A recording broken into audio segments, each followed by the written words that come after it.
વડોદરા શહેરના પૂર્વ વિસ્તારમાં આવેલી MGVCLની કચેરી ખાતે ધસી આવેલા લોકટોળાએ તોડફોડ કરતા સમગ્ર મામલો બાપોદ પોલીસ મથકે પહોંચ્યો। પૂર્વ વિસ્તારમાં આવેલી મધ્ય ગુજરાત વીજ કંપનીની કચેરી ખાતે તોડફોડના દ્રશ્યો સર્જાયા હતા। પૂર્વ વિસ્તારની ઘણી સોસાયટીઓમાં છેલ્લા 2 કલાક સુધી લાઇટોનો પુરવઠો બંધ રહ્યો હતો।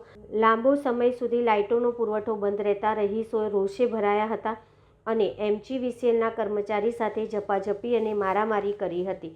મોટી સંખ્યામાં રહીશોના ટોળાએ MGVCLની ઓફિસે આવી અને બારીના કાચ તોડફોડ કરી હતી। બારીના કાચની તોડફોડ તેમજ મારામારીના દ્રશ્યો સર્જાતા બાપોદ પોલીસ સ્ટેશન ખાતે સમગ્ર મામલો પહોંચ્યો હતો। MGVCLના કર્મચારીઓએ બાપોદ પોલીસ સ્ટેશન ખાતે ફરિયાદ નોંધાવી હતી, જેને લઈને બાપોદ પોલીસે અજાણ્યા ઈસમોની સામે ગુનો નોંધી વધુ તપાસ હાથ ધરી હતી।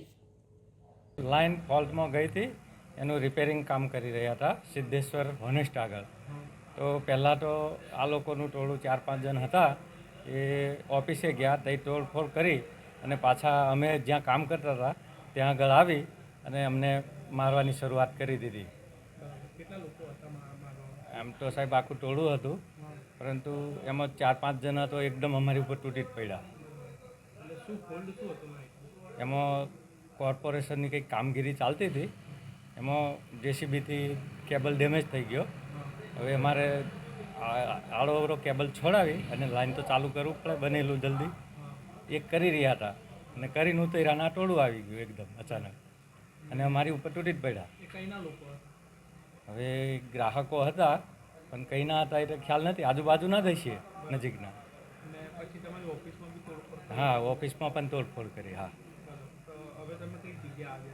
અમે બાપોદ પોલીસ સ્ટેશન આવ્યા છે કમ્પ્લેન નોંધાવવા માટે કે હવે કમ્પ્લેન તો નોંધાવીએ છીએ અમે, બરાબર છે, પણ આ રીતના સાહેબ અચાનક ગ્રાહક આપણી ઉપર હુમલો કરે ને એ વ્યાજબી નથી અને ગમે એમ બોલે એ તો અમે સહન કરી જ લેતા હોય છે, પણ આ રીતના મારકૂટ કરે એ વ્યાજબી નથી।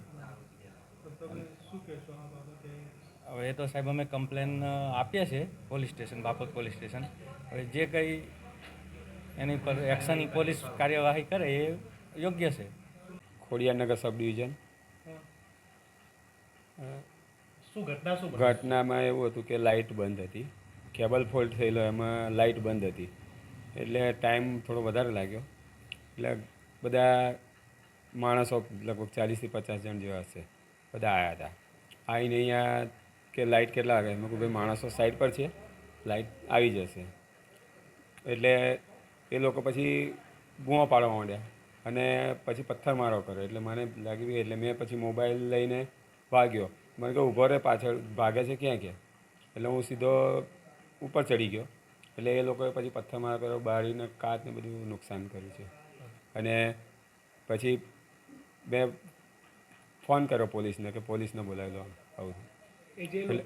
હા, એ તો આ લાઇટ બંધ હતી એ એરિયાના જ હતા, એટલે સો એવું તો ખ્યાલ ના આવે ને, એરિયા કયો છે તો ટોરું હતું, એટલે મારે જે આખો બધો એમાં લાઇટ બંધ હતી એના બાબતમાં જ કે હજુ લાઇટ કર્યા પર નહીં તો એટલે પછી પથ્થર મારવા એમને ચાલુ કર્યું। કેટલા કલાક એમની લાઈટ બંધ રહી? એવું તો એક્ઝેક્ટ તો નહીં ખ્યાલ, 3-1 કલાક જેવું હશે, એટલે કેબલ ફોલ્ટ હતો એટલે થયું નહીં। પુરુષો હતા કે મહિલાઓ બી હતી? મહિલાઓ નથી, જેન્ટ્સ જ લગભગ હતા બધા, પણ બહુ બૂમો પાડતા હતા, એટલે પછી હું ત્યાંથી ભાગી ગયો।